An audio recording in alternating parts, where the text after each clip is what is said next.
now, for us to go inside politics, we're actually going to talk with Dr. Stephen Voss, who is a political science professor at the University of Kentucky, about what executive orders are. And we know that President Donald Trump has issued at least a score and some change of them in the last 9-10 days. And Dr. Voss is kind enough to help us understand what they mean and the power that the president is exercising. Thank you, Dr. Voss, for your time. Thanks for having me, Renee. So let's talk about the volume of executive orders that President Trump has issued so far. Is that historic or precedent setting in some way? He certainly hit the ground running. Now, if you go back to some presidents from early in the 20th century, they used executive orders a lot, but they didn't have the policy scope, usually, of the ones Donald Trump has been issuing. So in that sense, in terms of the amount of policy Donald Trump has tried to change unilaterally out of his administration using executive orders, we really haven't seen anything like this before. And what is an executive order, and can it be revoked? Yeah, I mean, in one sense, it's a simple thing. Donald Trump's the boss. He's the head of the chain of command in the federal bureaucracy, and he tells his employees what to do. Now, an executive order is him telling some subset of his employees what to do. Now, what complicates an executive order, as opposed to some order handed down by the boss of a private company, is that Donald Trump can only issue an executive order, can only give an order like this, if it's consistent with the Constitution and with the laws that Congress has passed. So in general, when a president tells the bureaucracy do something, he's saying, this is my interpretation of a law that Congress has passed. Act upon my interpretation. And so there are some, and we won't go through the litany because there are more than we can have time to really delve into, where there's been some question about whether or not he is expanding his powers of executive privilege, if you will, beyond what the Constitution would allow. And you think about Article 1 that empowers the lawmaking branch, consisting of the House and the Senate, to do what some say Donald Trump is trying to do in some instances. Right. So, Donald Trump could be exceeding what the laws Congress passed allowed. That would be one way Donald Trump could be challenged.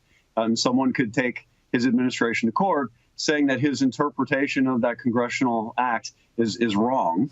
That really wouldn't be an expansion of presidential power. It would be a normal executive order and then a normal review process.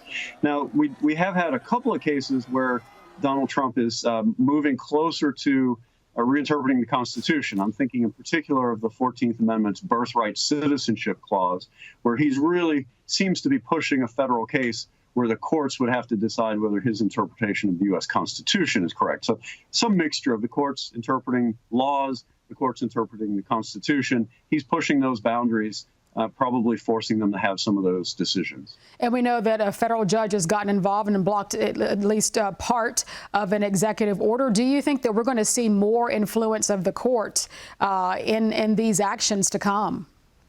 Oh, sure. We've had a growing tendency of local courts, local federal courts, like a district court, stopping things the president or Congress has tried to do single-handedly. That can't last long. Eventually, you need a review higher up. But many of these things Donald Trump's doing will get at least slowed down, at least have the brakes tapped by lawsuits of this sort. So what does Congress have at its disposal to respond to what the president is doing? Do they have any recourse? Mostly, in theory, Congress has all the recourse they want, because what Donald Trump is doing is claiming to faithfully execute their laws. They could just pass new laws. And if enough of Congress were unhappy with what he were doing, they could override his veto if he tried to push back against their attempt to get clear on the law and stop what he's doing.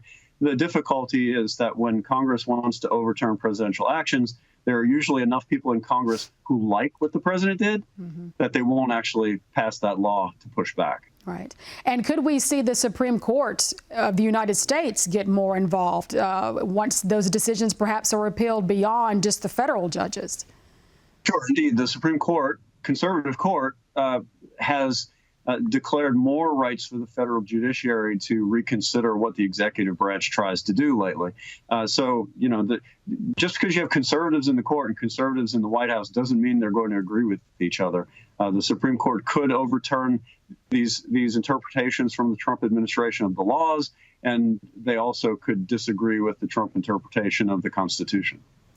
Well, thank you, political science professor at the University of Kentucky, Dr. Stephen Voss. We appreciate you helping us understand a little bit about what's been happening these last few days. Thank you so much. Thank you.